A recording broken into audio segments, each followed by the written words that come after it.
ओम दुम दुर्गाय नमः। आज है 22 सितंबर 2025 और आज से आश्विन मास की नवरात्रि का प्रारंभ होने जा रहा है। और आज से ही आप हमारे चैनल पर दुर्गा सप्तशती के संपूर्ण 13 अध्याय सुनेंगे। इसके लिए अगर अभी तक आपने चैनल को सब्सक्राइब नहीं किया है तो चैनल को सब्सक्राइब करके बेल आइकन पर क्लिक अवश्य कर लीजिए और आज का पाठ अच्छा लगे तो लाइक करके शेयर भी कर दीजिए। तो देखिए, दुर्गा सप्तशती का पाठ आरंभ करने से पहले देवी कवच, अर्गला स्तोत्र और कीलक का पाठ किया जाता है। इसके बाद रात्रि सूक्त का पाठ किया जाता है। फिर दुर्गा सप्तशती के अध्याय शुरू किए जाते हैं। तो चलिए आरंभ करते हैं। सबसे पहले देवी कवच का पाठ। मार्कंडेय ऋषि बोले, हे पितामह, आप हमें कोई ऐसा परम गुप्त साधन बताइए जिसके द्वारा मनुष्यों की सभी प्रकार से रक्षा हो और जो अभी तक आपने किसी को बताया नहीं हो। ब्रह्मा जी बोले, हे ब्राह्मण, इस प्रकार का साधन तो परम पवित्र एवं परम गुप्त देवी जी का कवच ही है। इसी से प्राणी मात्र का कल्याण एवं सब प्रकार की रक्षा होती है। उसे सुनिए। देवी जी की 9 मूर्तियों के नाम इस प्रकार हैं। पहली शैलपुत्री, दूसरी ब्रह्मचारिणी, तीसरी चंद्रघंटा, चौथी कुष्मांडा, पांचवी स्कंद माता, छठी कात्यायनी, सातवीं कालरात्रि, आठवीं महागौरी और नौवीं सिद्धिदात्री। जो मनुष्य अग्नि में जल रहा हो, युद्ध भूमि में शत्रुओं के बीच फंस गया हो अथवा घोर संकट से ग्रस्त हो, वह इस भगवती की शरण में पहुंच जाए तो उसके घोर संकट दूर हो जाते हैं। जो भक्ति भाव से देवी जी का स्मरण करते हैं उनके सभी संकट दूर हो जाते हैं, उनकी सभी प्रकार से उन्नति होती है। हे भगवती, जो भी आपका स्मरण करता है निश्चय उनकी आप रक्षा करती हो। प्रेत की सवारी करने वाली चामुंडा देवी वराही महेश पर, ऐन्द्री हाथी पर, वैष्णवी गरुण पर, माहेश्वरी बैल पर, कौमारी मोर पर और लक्ष्मी कमल के आसन पर विराजमान है। श्वेत रूप धारण करने वाली वृषभ के वाहन वाली ईश्वरी देवी है। हंस पर चढ़ी हुई सभी आभूषणों से भूषित ब्राह्मी देवी है। इस प्रकार अनेक रत्नों से विभूषित सभी योग शक्तियों से संयुक्त ये सब माताएं हैं। ये सभी देवियां क्रोध युक्त मुद्रा में रथों पर सवार होकर दर्शन देती हैं। ये शंख, चक्र, गदा, शक्ति, हल, मूसल, खेटक, तोमर, परशुपाश, कुंद, त्रिशूल, उत्तम आयुध, शारंग, धनुष इत्यादि अस्त्र शस्त्र दैत्यों के शरीर नाश के लिए, भक्तों को अभय देने के लिए एवं देवताओं के हित के लिए धारण करती हैं। हे देवी, आपके दर्शन कठिन है। शत्रुओं के भय को बढ़ाने वाली देवी जी, मेरी रक्षा कीजिए। पूर्व दिशा में मेरी रक्षा ऐन्द्री देवी करें। अग्नि कोण में अग्नि देवता, दक्षिण में वाराही, नैऋत्य कोण में खड्गधारिणी, पश्चिम में वारुणी, वायु कोण में मृगवाहिनी, उत्तर में कौमारी, ईशान कोण में शूलधारिणी, ऊपर ब्रह्माणी जी, नीचे वैष्णवी देवी रक्षा करें। इसी प्रकार शव वाहिनी चामुंडा देवी 10 दिशाओं में रक्षा करें। जया मेरे आगे की, विजया मेरे पीछे की, बाईं ओर अजिता, दाईं ओर अपराजिता रक्षा करें। उद्योतनी मेरी शिखा की, उमा मेरे मस्तक पर विराज कर, भौहों की यशस्विनी, भौहों के मध्य त्रिनेत्रा, नासिकाओं की यम घंटा, नेत्रों के मध्य में शंखनी, कानों की द्वारवासिनी, कपोलों की कालिका, कानों के मूल देश की शांकरी देवी रक्षा करे। नासिका की सुगंधा, ऊपर के होंठ की चर्चिका, नीचे के होंठ की अमृत कला एवं जिह्वा की सरस्वती रक्षा करें। कौमारी दांतों की, चंडिका कंठ प्रदेश की, गले की चित्रघंटा, तालु प्रदेश की महामाया रक्षा करें। चिम्बुक की कामाक्षी, वाणी की सर्वमंगला, ग्रीवा की भद्रकाली, पृष्ठ अस्थियों की धनुर्धरी रक्षा करें। कंठ से बाहरी भाग के नीलग्रीवा, कंठ नालिका की नलकुबरी, दोनों कंधों की खंगनी एवं मेरी भुजाओं की वज्रधारणी रक्षा करें। दोनों हाथों की दंडनी, उंगलियों की अंबिका, नाखूनों की शूलेश्वरी, कुक्ष की कुलेश्वरी रक्षा करें। हृदय की ललिता देवी, उदर की शूलधारिणी रक्षा करें। स्तनों की मद देवी, मन की शोक विनाशनी, नाभि की कामनी, गुप्त इंद्रिय की गुहेश्वरी, लिंग की पूतकामिनी, गुदा की महिषवाहिनी रक्षा करें। कटी की भगवती, घुटनों की विंध्यवासिनी, जंघाओं की महाबली देवी रक्षा करें। गुल्फों की नारसिंगी, पांव के तलुओं की तेजसी, उंगलियों की श्रीधरी देवी और तलुओं की पर्वतवासिनी रक्षा करें। नाखूनों की दंष्टा कराली, केशों की ऊर्ध्व केशनी, रोम छिद्रों की कौमारी और त्वचा की बागीश्वरी रक्षा करें। रक्त, मज्जा, वसा, मांस, अस्थियों एवं मेदे की पार्वती, अंतड़ियों की कालरात्रि, पित्त की मुकुटेश्वरी रक्षा करें। पद्मकोश की पद्मावती, कफ की चूड़ामणि, नाखूनों के तेज की ज्वालामुखी, सभी संधियों की अभेद्या रक्षा करें। हे ब्रह्माणी, आप मेरे वीर की रक्षा करें। छाया की छत्रेश्वरी और मन, बुद्धि, अहंकार की धर्मधारिणी रक्षा करें। प्राणों की कल्याण शोभना और शब्द, स्पर्श, रूप, रस, गंध, इन 5 इंद्रियों की योगिनी सत्व, रज, तम की नारायणी देवी सदा रक्षा करें। आयु की वाराही, धर्म की वैष्णवी, यश एवं कीर्ति की लक्ष्मी तथा धन विद्या की चक्रणी रक्षा करें। इंद्राणी मेरे गोत्र की, चंडिका मेरे पशुओं की, महालक्ष्मी मेरे पुत्रों की, भैरवी भार्या की रक्षा करें। मेरे पथ की सुपथा, मार्ग की क्षेमकारी, राजा के दरबार में महालक्ष्मी एवं सभी दिशाओं में स्थिर होकर विजया मेरी रक्षा करें। और जो भी स्थान कवच में नहीं आए और जो आरक्षित हैं, उन स्थानों की पापनाशनी जयंती देवी रक्षा करें। मनुष्य यदि अपना मंगल चाहता है तो एक कदम भी बिना कवच के नहीं जाए। कवच से नित्य रक्षित मनुष्य जहाँ जहाँ भी जाता है, वहीं से उसे धन का लाभ तथा सभी कामनाओं की सिद्धि प्राप्त होती है। पृथ्वी पर उस पुरुष को ऐश्वर्य एवं अतुल संपत्ति प्राप्त होती है। वह मनुष्य निर्भय हो जाता है। युद्ध भूमि में कोई भी उसे नहीं जीत सकता। त्रिलोक भर में पूजा जाता है। यह देवी कवच देवताओं को भी दुर्लभ है। इसको अत्यंत श्रद्धा के साथ सावधान होकर जो तीनों संध्याओं में नित्य पढ़ लेता है, उसे देवी कला प्राप्त होती है। कोई भी उसे तीनों लोकों में पराजित नहीं कर सकता। उसे अकाल मृत्यु नहीं आती। वह 100 वर्ष से भी अधिक आयु पाता है। ये कवच उसका तेज, यश और कीर्ति बढ़ा देता है। चंडी पाठ करने वाला पहले कवच पाठ कर ले। जब तक पर्वत, वन काननों से युक्त यह पृथ्वी टिकी रहती है, तब तक ऐसे पुरुष की संतति होने पर महामाया की कृपा से देव दुर्लभ परम स्थान की प्राप्ति होती है। कवच का पाठ करने वाला सुंदर रूप को पाकर सदा शिव के साथ आनंद प्राप्त करता है। अर्गला स्तोत्र। श्री मार्कंडी जी बोले, जयंती, मंगला, काली, भद्रकाली, कपालिनी, दुर्गा, क्षमा, शिवा, धात्री, स्वाहा, स्वधा आदि देवियों को मेरा नमस्कार हो। हे चामुंडी देवी, समस्त प्राणियों के दुख निवारण करने वाली आपकी जय हो। सर्वव्यापक देवी कालरात्रि आपकी जय हो। मधु तथा कैटभ दैत्यों का दलन करने वाली, ब्रह्मा जी को वर देने वाली आपको नमस्कार हो। हे देवी, आप मुझे सुंदर रूप दो, जय दो, यश दो तथा क्रोध आदि शत्रुओं का नाश करो। महिषासुर का नाश करने वाली भक्तों की सुखदाता देवी जी को नमस्कार हो। मुझे रूप दो, जय दो, यश दो, शत्रुओं का नाश करो। हे रक्त बीज का वध करने वाली देवी और चंड मुंड असुरों का विनाश करने वाली माता, मुझे सुंदर रूप दो, जय दो, यश दो, शत्रुओं का वध करो। हे पापनाशक चंडिके, जो सर्वदा भक्ति पूर्वक आपके चरणों में मस्तक झुकाते हैं, उन्हें रूप दो, जय दो, यश दो, शत्रुओं का नाश करो। सभी व्याधियों का नाश करने वाली चंडिके, जो आपकी भक्ति पूर्वक स्तुति करते हैं, उन्हें रूप दो, जय दो, यश दो, शत्रुओं का नाश करो। हे देवी जी, आप मुझे सौभाग्य, आरोग्य और परम सुख दो। रूप दो, जय दो, शत्रुओं का विध्वंस करो। मेरा कल्याण कीजिए और उत्तम धन संपत्ति दीजिए। रूप दो, जय दो, यश दो, शत्रुओं का नाश करो। हे माता, आपके चरणों पर देवता और दैत्य दोनों ही अपने मुकुट की मणियां घिसते हैं। हे मातेश्वरी, अपने भक्त को विद्यावान, यशवान, लक्ष्मीवान करो।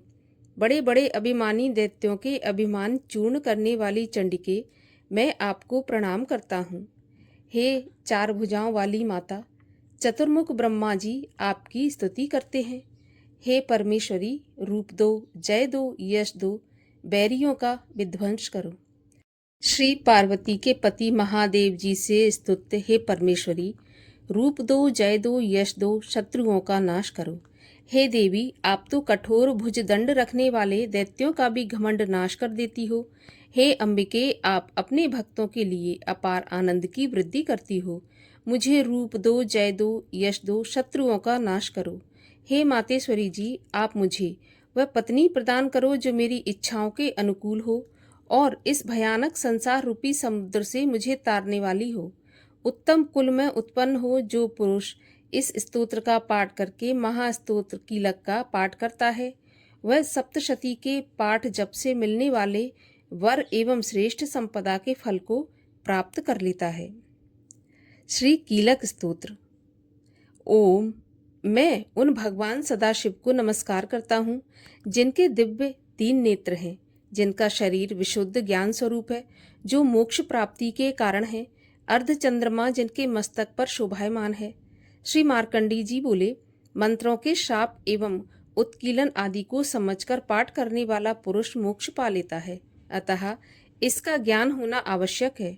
सब उच्चाटन आदि वस्तुएं इसी स्तोत्र के द्वारा करके सिद्ध होती हैं, और जो इस स्तोत्र का पाठ करके सप्तशती के पाठ मात्र से स्तुति करते हैं, उन्हें देवी जी सिद्ध हो जाती हैं।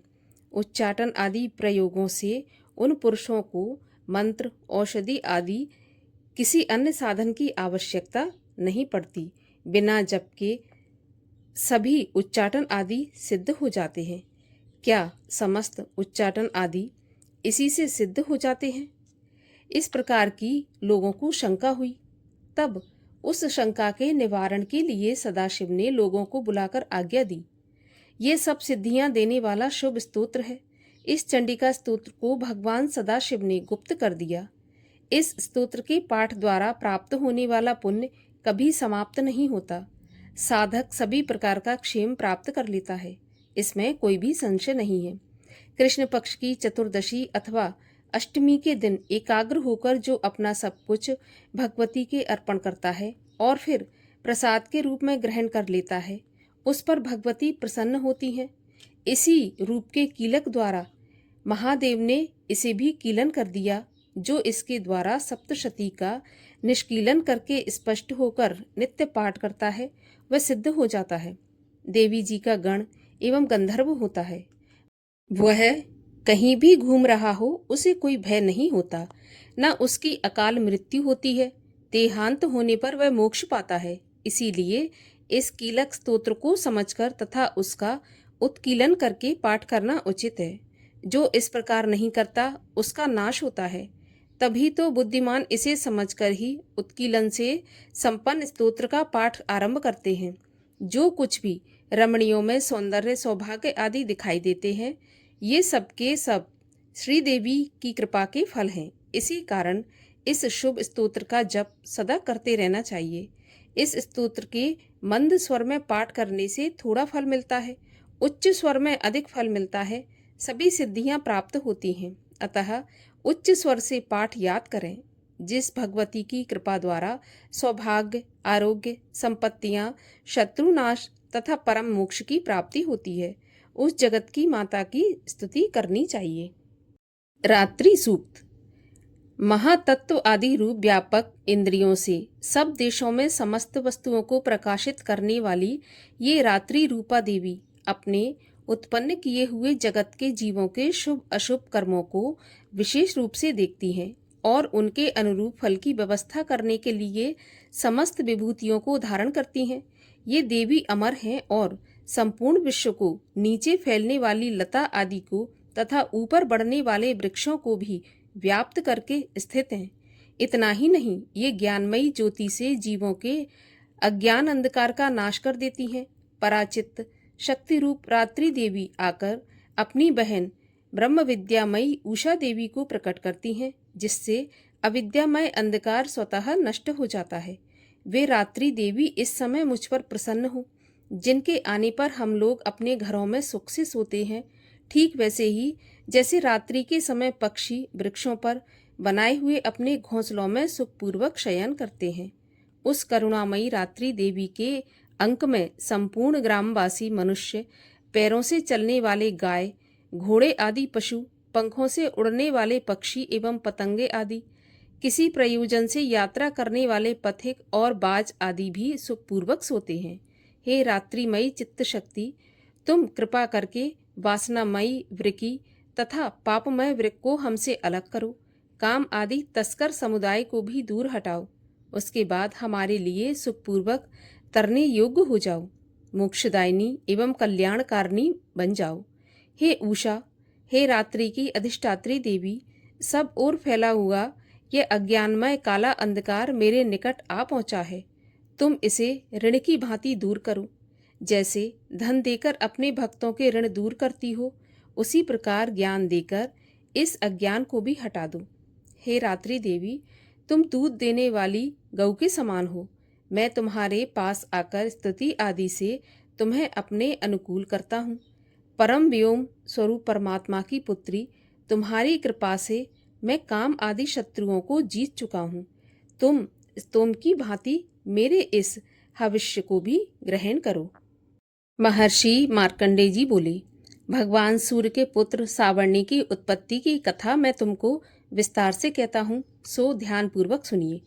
सूर्य की पत्नी छाया से उत्पन्न सावर्णी जगजननी महामाया की कृपा से जैसे जैसे मनवंतर के अधिपति बने, वह विशिष्ट कथा सुनिए। प्राचीन काल में स्वरोचिष मनवंतर के चैत्रवंशी राजा सुरथ समस्त पृथ्वी के चक्रवर्ती राजा हुए। वे प्रजा का अपने पुत्रों की भांति पालन करते थे।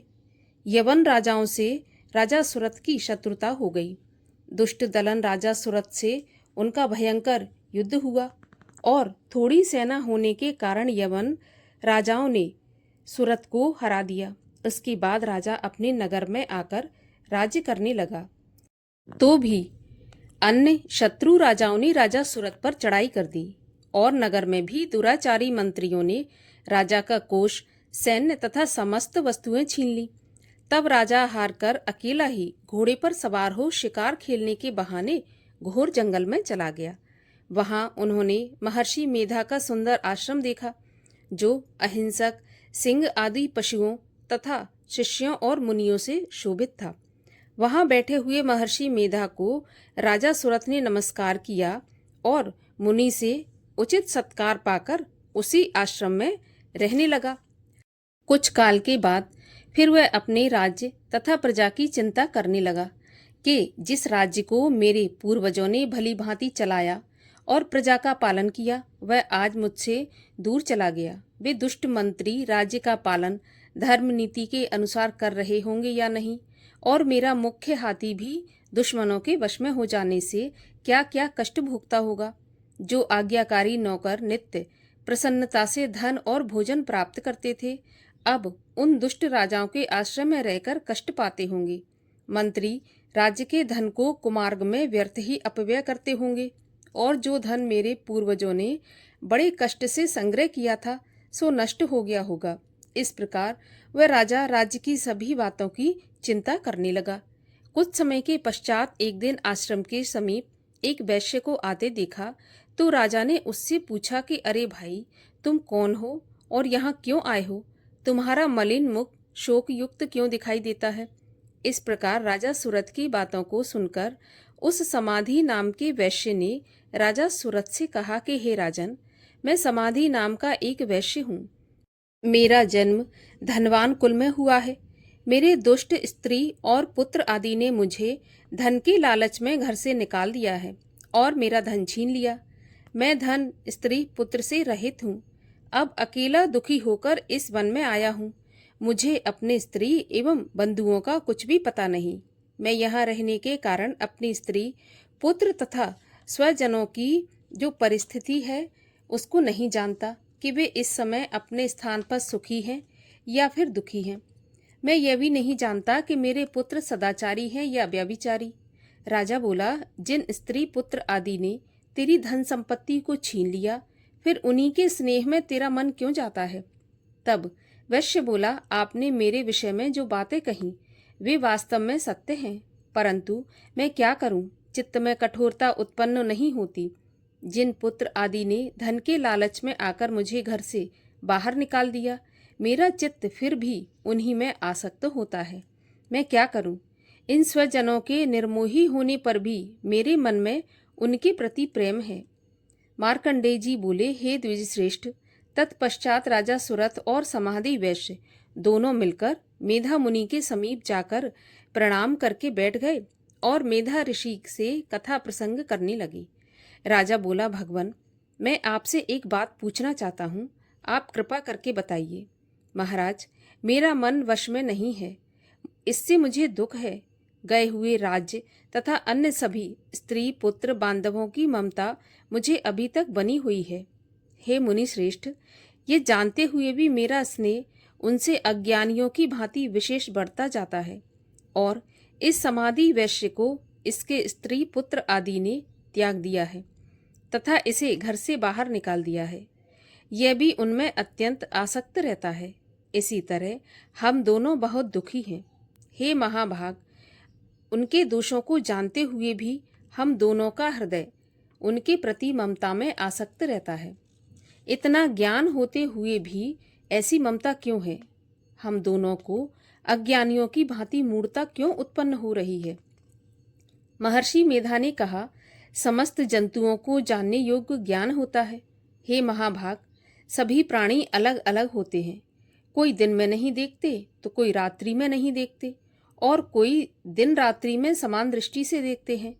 पुरुष ज्ञान युक्त है, यह सत्य है, इसमें संदेह नहीं। केवल इसमें ही नहीं, सभी पशु पक्षी मृग आदि में भी मनुष्य की भांति ही ज्ञान होता है। यह स्थूल ज्ञान होता है। जैसे मनुष्यों में आहार विहार आदि की इच्छा उत्पन्न होती है, वैसे ही पशु पक्षी आदि में आहार विहार, निद्रा और मैथुन आदि की इच्छा उत्पन्न होती है। ज्ञान होने पर भी पक्षियों को तो देखो, भूखे होने पर भी ममतावश अपने बच्चों की चोंच में स्नेह से चुग्गा देकर प्रसन्न होते हैं। हे राजन, मनुष्य भी अपने पुत्र पौत्रों से इसी भांति बर्ताव करते हैं। वह पालन पोषण इस इच्छा से करते हैं कि जब हमारी वृद्धावस्था आएगी तब हमारा पालन पोषण करेंगे वे। क्या तुम यह नहीं देखते कि पुत्र आदि उनका भरण पोषण ना भी करें तो भी माता पिता तो करते ही हैं, क्योंकि विश्व की स्थिति को रखने वाली महामाया के प्रभाव से वे मोह के गड्ढे में डाल दिए जाते हैं। इसमें कोई आश्चर्य नहीं है, क्योंकि ये भगवान विष्णु की योग निद्रा है जिससे संसार मोहित हो जाता है। यही भगवान की महामाया भगवती हैं। ये भगवती देवी बड़े बड़े ज्ञानियों के चित्त को जबरदस्ती खींचकर मोह में डाल देती हैं। इस देवी ने ही चराचर विश्व को उत्पन्न किया है और यह देवी प्रसन्न होकर भक्तों को वरदान देती हैं जिससे मुक्ति मिलती है। यही मुक्ति की परम हेतु सनातनी ब्रह्म ज्ञान स्वरूपा विद्या है। राजा बोला, हे भगवान, आप जिसे महामाया कहते हैं वह कौन सी देवी है? यह देवी कैसे उत्पन्न हुई और उसका कार्य क्या है? उसका स्वभाव, स्वरूप, उत्पत्ति आदि के विषय में भी सुनना चाहता हूँ, सो आप सभी वृत्तांत मुझे सुनाइए। तब ऋषि ने कहा, ये देवी नित्य हैं और चराचर में व्याप्त हैं, तथापि उसकी उत्पत्ति अनेक भांति से है। उस कथा को तुम मुझसे सुनो। ये भगवती देवताओं के कार्य सिद्ध करने के लिए उत्पन्न होती हैं और अजन्मा होकर भी उत्पन्न कहलाती हैं। जब भगवान विष्णु संपूर्ण विश्व को त्याग कर अनंत में जल ही जल करके योग निद्रा में शेष शैया पर शयन कर रहे थे, उस समय विख्यात मधु और कैटव नाम के दो घोर असुर भगवान विष्णु के कान की मैल से पैदा होकर ब्रह्मा जी को मारने के लिए तैयार हुए। ब्रह्मा जी विष्णु भगवान की नाभि कमल पर स्थित थे। उन दोनों भयंकर असुरों को मारने को आते देख और भगवान विष्णु को सोता हुआ देखकर ब्रह्मा जी योग निद्रा की प्रसन्नता के लिए एकाग्र मन से स्तुति करने लगे, जिससे कि भगवान विष्णु के नेत्रों से भगवती योग माया अपना प्रभाव हटा लें और भगवान जाग जाए। वह योग माया विश्वेश्वरी, जगत माता, स्थिति एवं संहार करने वाली भगवान विष्णु की अतुल तेज वाली निद्रा स्वरूपा अनुपम शक्ति है। ब्रह्मा जी बोले, हे महामाये, तुम स्वाहा अर्थात देवताओं की पालने वाली हो, तुम स्वधा अर्थात पितृश्वरों का पोषण करने वाली हो, तुम ही वष्टकार स्वर इंद्र को यज्ञ का हिस्सा पहुंचाने वाली हो, अमृत भी तुम ही हो, अक्षरों में स्वर तुम ही हो तथा नित्य आधी मात्रा तुम ही हो। हे देवी, तुम ही संध्या, सावित्री और संसार की जननी हो और हे मातेश्वरी, विश्व को उत्पन्न, पालन और संहार करने वाली आप ही हो। आप ही महाविद्या, महादेवी, महासुरी हो। आप ही समस्त चराचर के तीनों गुणों सत्य, रज, तम को उत्पन्न करने वाली प्रकृति हो।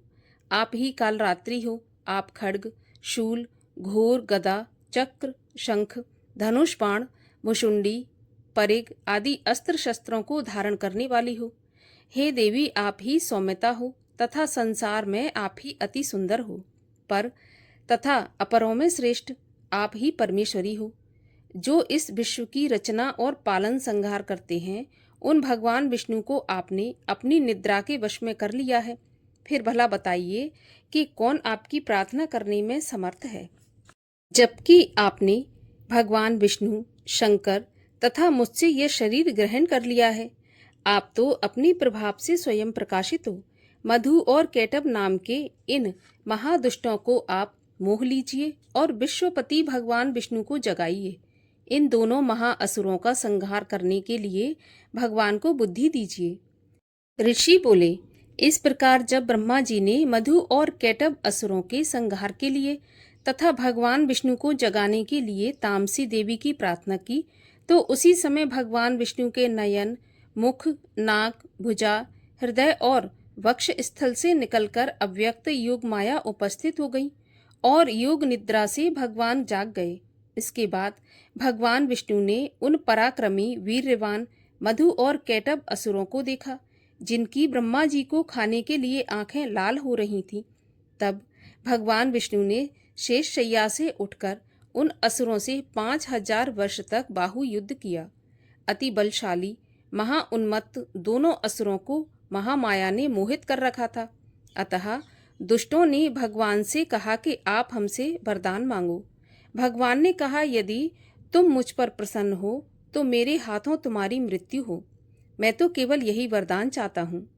तब ऋषि ने कहा, इस भांति जब भगवान ने उनसे यह वरदान ले लिया तो वे भगवान से कहने लगे कि हमें सर्वत्र जल ही जल दिखाई देता है, इसलिए हे भगवान, हमारा वध उस स्थान पर कीजिए जिस जगह पर पानी न हो। ऋषि मेधा ने कहा, तब भगवान विष्णु ने शंख, चक्र और गदा धारण किए और उनसे तथास्तु कहा और दोनों के सिर अपनी जांघों पर रखकर चक्र से काट दिए। इस प्रकार यह महामाया देवी श्री ब्रह्मा जी की प्रार्थना करने पर स्वयं उत्पन्न हुई है। हे राजन, मैं अब इसके प्रभाव को बताता हूँ, सो ध्यान से सुनो। यहाँ पर प्रथम अध्याय समाप्त होता है और अब करते हैं क्षमा प्रार्थना। हे परमेश्वरी, मेरे द्वारा रात दिन हजारों अपराध होते हैं। यह मेरा दास है ऐसा समझकर मेरे उन अपराधों को तुम कृपा पूर्वक क्षमा करो। हे परमेश्वरी, मैं आवाहन नहीं जानता, विसर्जन करना भी नहीं जानता तथा पूजा करने का ढंग भी नहीं जानता। मुझे क्षमा करो। हे देवी, हे सुरेश्वरी, मैंने जो मंत्रहीन, क्रियाहीन और भक्तिहीन पूजन किया है वह सब आपकी कृपा से पूर्ण हो। हे जगदम्बिके, मैं अपराधी हूँ किंतु आपकी शरण में आया हूँ। इस समय दया का पात्र हूँ, जैसा चाहो वैसा करो। हे देवी, हे परमेश्वरी, अज्ञान से, भूल से अथवा बुद्धि भ्रांत होने के कारण मैंने जो न्यूनता या अधिकता कर दी हो वह सब क्षमा करो और प्रसन्न हो। सच्चिदानंद स्वरूपा परमेश्वरी, जगत माता कामेश्वरी, तुम प्रेम पूर्वक मेरी यह पूजा स्वीकार करो और मुझ पर प्रसन्न रहो।